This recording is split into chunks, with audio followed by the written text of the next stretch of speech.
kau hembuskan takkan pernah aku dengarkan, karena aku hidup dengan penuh cinta. Warna kulit jadi masalah, beda agama katanya salah. Indonesia mau dibawa kemana? Indonesia bukan milik dia saja. Indonesia milik kita semua. Yo ma. Oke, kembali lagi di acara Live to Live. Pada malam ini spesial saya hadirkan teman lama saya. Jika tadi teman-teman sudah mendengar alunan musik dari apa yang sudah disampaikan oleh teman saya, itu adalah musik reggae. Oke, pada malam hari ini saya akan memperkenalkan diri teman saya. Tapi untuk lebih afdolnya lagi, teman saya akan memperkenalkan dirinya secara langsung kepada teman-teman. Silahkan. Ya, man. Ya, teman-teman, nama saya Agus Diprastyo, tapi saya sering dipanggil Cat Ladywet karena panggilan akrab dari teman-teman di Salatiga ataupun orang-orang yang mengenal saya, panggilan dalam bermusik saya seperti itu. Ya, oke. Nah, teman-teman, jadi Mas Agus atau tadi sempat Mas Agus ini membicarakan bahwa namanya itu adalah Cat Ladywet, atau cat ini kan dalam bahasa Indonesia itu artinya kucing. Nah, ini sering nama teman lama saya ini memang sering dipanggil dengan nama Agus Kucing. Nah, Mas Agus ini dia juga adalah merupakan seorang musisi yang menurut saya ini cukup legend di Salatiga ini, terutama di musik reggae yang saya tahu selama ini. Mungkin Mas Agus bisa menceritakan bagaimana sih pengalamannya menjadi seorang musisi reggae, hingga bagaimana mengenal reggae, kemudian perjalanan hidup Mas Agus hingga sampai saat ini. Oke. Ya, dulu kalau mengenal reggae itu dari setelah lulus sekolah ya, SMA. Dulu awal mulanya saya ke Rawamangun, ya ada misinya sih. Pada waktu itu saya ingin bertemu dengan Mas Tony Q Rastafara. Tapi sebelumnya di rumah itu sudah mendengarkan beberapa lagu-lagu reggae dari Bob Marley, Manes, juga dari Mas Tony Q Rastafara itu. Dan pada waktu itu ada kompilasi reggae Indonesia, IRR pada waktu itu, Indonesian Reggae Revolution. Pada waktu itu beberapa artis reggae di Indonesia itu berkompilasi jadi satu, dan di situ ada kontak person. Di situ saya mencatat nomor dari Mas Tony Q Rastafara itu, dan ketika saat itu saya mencoba SMS dan beliaunya menanggapi waktu itu pada tahun 2005 menuju ke tahun 2006 waktu saya mau lulus sekolah. Setelah lulus sekolah itu saya ke Jakarta, saya bertemu beliau dan saya disambut dengan hangat di Rawamangun pada waktu itu di tempat manajemennya di IM di Pulau Asem, Jakarta Timur, sama Mas Ibnu Hibban pada waktu itu. Oke, ternyata mengenal reggae sudah cukup lama ya Mas. Yeah. Sampai saat ini mungkin ya saya tidak bisa menyebutkan umurnya ya teman-teman. Jadi memang Mas Agus ini menurut saya legendnya reggae di Salatiga. Nah, saya pun melihat sejarah dari Bob Marley, juga beberapa penyanyi reggae ini kan ada kaitan eratnya biasanya dengan narkotika ya Mas. Gitu ya Mas. Mungkin Mas Agus ada pengalaman tersendiri terkait dengan narkotika, mungkin sudah pernah menggunakan pernah kecanduan ataupun sebagainya, Mas? Kalau dalam diri pribadi saya, dari perjalanan saya dalam perjalanan bermusik itu kan kita akan menemui proses-proses yang mengalami dan berhubungan dengan hal-hal seperti itu.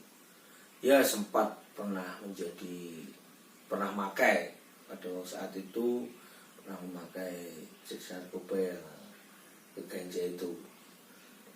Cuman setelah lama kemudian saya pikir-pikir sebenarnya bermusik tidak harus memakai hal-hal seperti itu. Yang penting kan bermusik kan berkarya saja. Iya. Cuman kan dalam konteks lain kan pada saat itu ada proses-proses di mana kita bertemu dengan masa-masa seperti itu. Ya, mungkin pada saat itu masih muda, egonya masih tinggi, ego ingin tawan, ingin diakui, ingin ya banyak hal lah pada saat itu, dan hingga akhirnya sempat masuk di lubang seperti itu. Ya itu cukup parah juga. Cuman puji Tuhan karena pada saat itu saya termasuk orang-orang yang nakal tapi cerdas. Nakal tapi cerdas itu dalam arti saya tahu batas-batasnya apa sih, sampai kapan sih, sampai di mana sih kita harus mengenal hal seperti itu. Misalnya kalau jenis narkoba yang saya pakai, misal saya memakai ganja, itu saya tahu seberapa sih kemampuan saya, seberapa sih kadarnya saya, seberapa sih saya harus berhenti. Tapi menurut saya memakai itu pun ya juga malah membuat pikiran juga, karena kan hubungannya dengan hukum juga kan pada saat itu dan saat ini dan selamanya kan seperti itu. Cuman pada akhirnya bisa melewati proses-proses yang seperti itu. Oke, ya, cerita dari Mas Agus ini cukup menarik teman-teman. Apalagi saya ini sebenarnya sudah tahu sedikit perjuangan Mas Agus, terutama saya ini kan satu alma mater, yaitu perkuliahan saya di Fakultas Ilmu Pendidikan, Bimbingan dan Konseling di Universitas Kristen Sehat Wacana Salatiga. Saya tahu bagaimana perjuangan Mas Agus untuk bangkit dan menyelesaikan kuliahnya di tengah-tengah badai masalah yang menimpa dirinya, mungkin yang dimana jika seseorang itu sudah tertimpa masalah seperti itu, tidak bisa bangkit dari masalah atau hal seperti itu. Nah, di sini Mas Agus akan mungkin bisa bercerita bagaimana sih pengalamannya hingga dapat menyelesaikan kuliahnya jadi seorang sarjana. Jadi kan pada saat itu saya sempat nggak kuliah itu hampir 5 tahun, karena pada saat itu fokus bermusik kan. Selain itu saya juga gimbal pada waktu itu, dan pokoknya dalam kegiatan selama 5 tahun itu saya fokus sama musik saya, benar-benar sampai saya banyak kesibukan di musik pada ibaratnya dari membangun band dari awal sampai bisa main lumayan lah tur Jawa Tengah kayak gitu. Dan itu sangat sangat membuat saya lupa sama sekolah saya pada saat itu. Cuman pada tahun 2009 itu saya mulai berpikir, gimana ya mau kuliah lagi. Terus dengan syaratnya, ada syaratnya itu dari dosen yang mengurus itu, dari prodi itu saya harus potong rambut. Ya udah saya potong aja. Padahal sebelumnya memang nggak ada keinginan untuk potong gimbal waktu itu. Cuman saya mikir saya masih punya tanggung jawab sama orang tua saya, sama keluarga untuk menyelesaikan kuliah saya, dan pada saat itu saya mulai fokus kuliah dan ya dengan melewati banyak hal yang super sangat berat sekali sebenarnya, hingga akhirnya juga lulus juga, bisa lulus tahun 2013 kan. Luar biasa ya. Jadi kan di setiap penyelesaian sebuah masalah itu pasti ada faktor yang mempengaruhi di belakangnya. Dan yang saya tahu, setiap orang, saya yakin masalah Mas Agus ini tidak seberat masalah yang diderita oleh orang-orang lain. Maka dari itu mungkin Mas Agus bisa menceritakan apa yang membuat diri Mas Agus ini bisa langsung berevolusi, bisa langsung bangkit, menyelesaikan kuliah, menyelesaikan tanggung jawabnya, dan berusaha untuk membanggakan orang tua Mas Agus. Ya, seperti yang saya bilang tadi, saya tuh orang yang paham sama diri saya sendiri. Jadi mengerti saat gimana sih saya harus punya tanggung jawab sama keluarga, sama diri saya. Jadi nggak cuma memikirkan diri sendiri, nggak egois juga.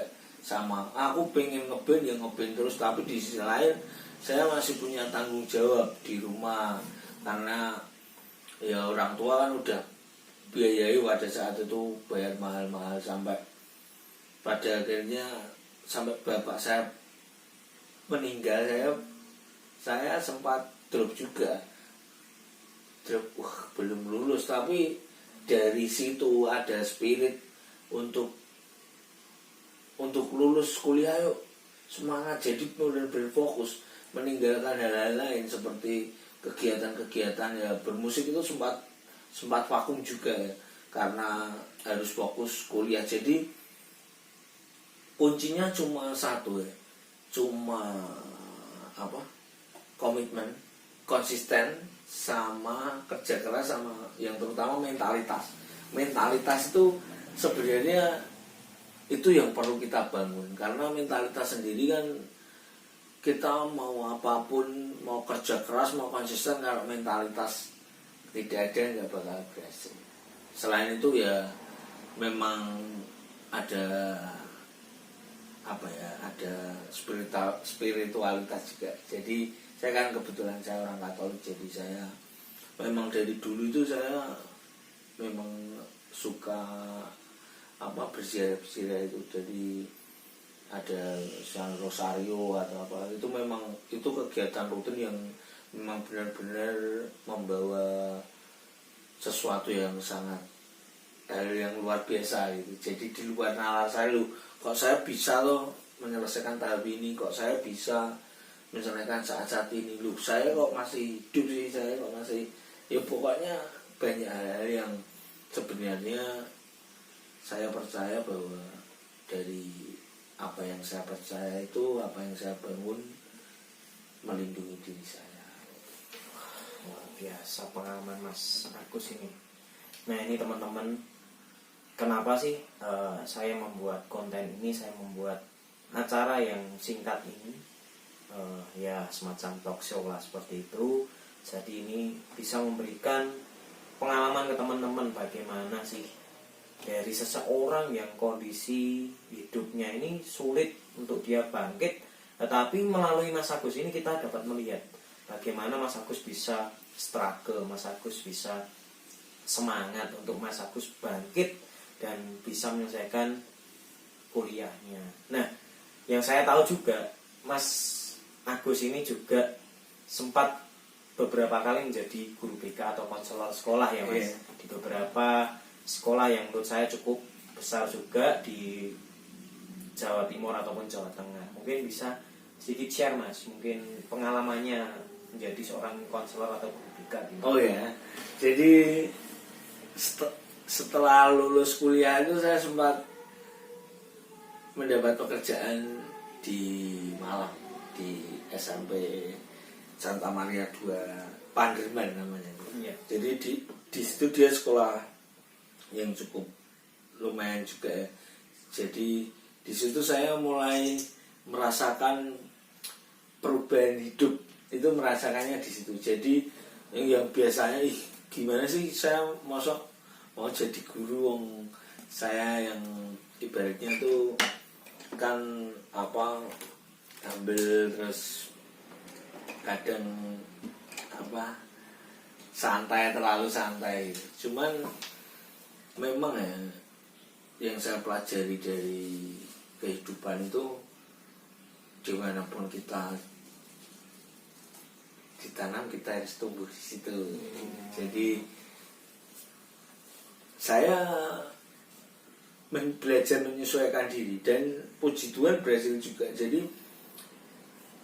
saya tidak menyangka bahwa saya juga bisa melakukan sesuatu yang di luar sebenarnya di luar dari apa yang saya senangi. Dan maksud sih ibaratnya dari teman-teman sendiri nggak percaya saya pada jadi muridnya jadi kayak apa. Cuman saya tuh sekali lagi saya orang yang sangat memahami diri saya dan saya sangat paham sama tujuan hidup saya. Jadi saya benar-benar selalu fokus sama apa yang sudah menjadi tanggung jawab saya. Ya tadi dimanapun kita ditanam kita harus tumbuh di tempat itu. Oke, wah merupakan apa ya kalau kata orang ini paket komplit Mas Agus ini. Jadi musisi ya, dulunya juga pernah merasakan memakai narkotika, kemudian menjadi sebelumnya lulus kuliah dulu menyelesaikan studinya, kemudian juga menjadi seorang guru. Itu hal yang tidak mudah teman-teman untuk mencapai kehidupan yang nyata menurut apa yang kita pandang, apa yang kita anggap itu ya proporsional untuk diri kita ataupun yang dilihat orang lain. Nah, dari hal ini kita banyak belajar. Mas Agus ini adalah sosok yang luar biasa. Mungkin kita bisa ambil dari pengalaman hidupnya, mungkin kita bisa sedikit belajar dari apa yang dia sampaikan tadi. Itu juga butuh proses ya Mas. Yeah. Proses berapa lama Mas kalau bisa diceritakan? Oh panjang Mas. Jadi ya ada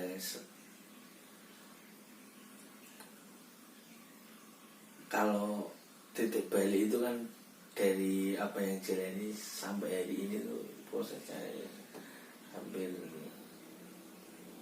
15 tahun. 15 tahun teman-teman. Ingatlah, jika mungkin beberapa saya mempunyai, ya saya seorang guru juga ya teman-teman.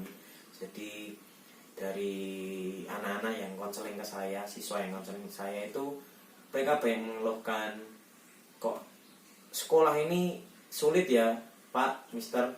Kemudian saya tidak sanggup untuk berada di lingkungan keluarga saya. Padahal ya saya tahu notabene keluarga dari murid-murid saya ini adalah keluarga yang berada juga, Mas. Jadi banyak yang mengeluhkan, banyak yang konseling seperti itu. Di sini kita bisa belajar dari segala mungkin keterbatasan Mas Agus punya, tetapi dibalik semangatnya dan gaya untuk dia bertahan hidup itu yang bisa membuatnya tetap eksis hingga saat ini. Bahkan Mas Agus ini teman-teman yang perlu kalian ketahui, di saat-saat ini dia juga mengeluarkan single-single baru, terutama ya single-single yang cukup populer di Salatiga. Banyak orang yang menikmati reggae dengan cara yang berbeda. Ini sudah disampaikan oleh Mas Agus. Jadi teman-teman nanti kalau mungkin ingin melihat karyanya Mas Agus, nanti bisa lihat linknya di bawah ini. Bisa teman-teman lihat bagaimana kreativitas Mas Agus dalam bermusik, terutama di genre reggae seperti itu. Yeah. Nah, dari hal ini, dari acara Live to Live ini yang teman-teman harus ketahui, nanti di kemudian hari mungkin saya akan juga mendatangkan narasumber-narasumber yang lain yang berkaitan dengan bagaimana dia bisa bertahan hidup, dia bisa memperjuangkan hidupnya untuk ke arah yang lebih baik lagi. Contohnya Mas Agus ini. Jadi seperti itu saja teman-teman. Semoga apa yang bisa disampaikan Mas Agus itu bisa bermanfaat buat kita semua. Nah, mungkin tadi apa Mas Agus yang bisa disampaikan di mana kita ditanam, kita harus tumbuh nah, di kita tempat harus itu. tumbuh di tempat itu. Jadi tidak usah khawatir teman-teman, terutama juga untuk murid-murid saya yang menonton video ini ataupun yang mengakses video ini. Kalian yang menonton video ini nggak usah khawatir, kalian kuliah dimanapun, di luar negeri, di dalam negeri, kalian jauh dari orang tua kalian, di mana kalian ditanam, di situ kalian akan tumbuh seperti apa yang disampaikan oleh Mas Agus ini. Oke, teman-teman, sekian, terima kasih, tetap semangat, tetap sehat, dan terus berbahagia. Kembali lagi di sesi selanjutnya, di sesi live to live. Oke, God bless you. Yeah.